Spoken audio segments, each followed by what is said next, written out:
Maing buntag bay, gikan kog Tasmania gabi Naabot ko mga alas 2, alas 3 kay akong flight alas 2 Problema is kadang ang aeroplano before namo nakuan siya na nagkuba. So buhat sa mga inahinampak sila mo inigamit sa mong aeroplano. So among 9 PM na flight na imong 12:30 naabot ko kadlawon. By the way, karon Badungog City kay mag-deal ko lens. So tanong taga to. Let's go. Also ko ano kung A17 ako gipayo. Yep. So bay, kanang dito kong syudad ganina sa CBD, kanang CBD meaning nga na kay Central Business District. So dito ko ganina and kanang nag-deal ko mga items ang kataonan kay niadto ko Digidirect kay nam ko i-order Digidirect parts camera for filming. Unfortunately, when I got there, na-realize na ko na nakuha na din ako before I went to Tassie. So, wala na din ko item niya. Si Mark sig pangita, asa naman gito niya? Pag human, nagkatawa na lang may kay nakalimot day ko nga, na-order na din ako niya. Wala na din siya. Di na din siya kinahanglan ng paliton. And also now, I went here sa Moorabbin, way beach area. Just got my A7C, which I got fixed. Ako din gisend sila early January and it took them a long time. Actually, niyanhi pag yung kung ni complain ko ba nga ano po ni maayo ako na ni payo somewhere else, and what happened was they didn't fix it till I came here. So paabot na ko rin I promise I will fix it.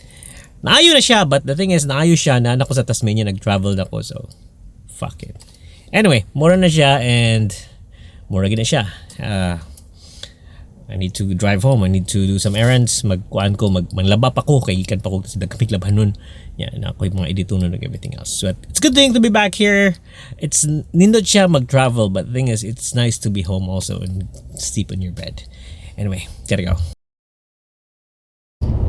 Maing buntag udto na day bayas. Unsi na sa udto niya kanang padung kog syudad kay kanang nakoy imit ka client. Yeah, kanang backlog na kay ko sa akong mga vlog edits hasta sa akong wedding edits. So wish me luck. But as of now, yes, let's go. Meet ko client nga wedding for sometime March. Nakalibok sa date si Rosie, ang husband, at may mag-meet sa place kung asang wedding sa venue sa Park Hyatt. Yeah, let's go.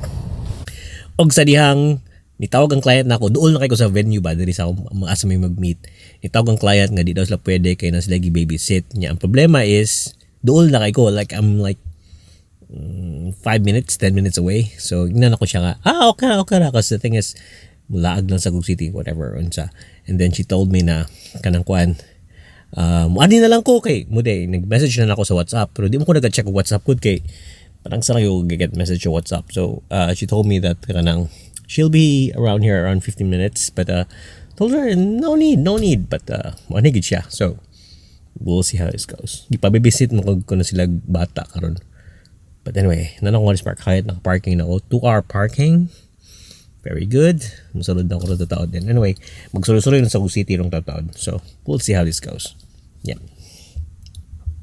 So abot na ko sa Park Hyatt. Manulod ta.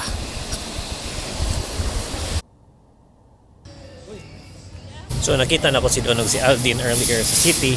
Ang problema, kay dili na ko anel mag-vlog. So nag-video lang ko gamay sa kong phone, samok-samok. Pero wala ko mag-vlog. So wala na ko maanad. Nya, padung ko sud nga rin sa Knox. Yan limta na ako akong para discount sa palitupan. So balik sa auto.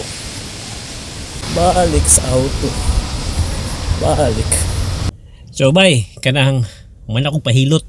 Masahe day di hilot. So nagpapasahe ko sa akong bukton nya kaning bukton na nagteres elbow man kanang murag bunog. Basta nabunog ang kanang kuan ba. Dala ko bukan na camera, but anyway, karon padong na kog uli nya kanang man akong kuan. Init kay ron kailan ako nagsudo kasal, like yato na ko si Donog si Aldin ganina nagsudo kasal. Right now padong na ko uli dito na ko ning video ni. Though this usa ni siya sa mga nonsense videos na ko, but anyway, it is what it is. I'll see you tomorrow then if maka-vlog or whatever. But yeah, again, see you tomorrow.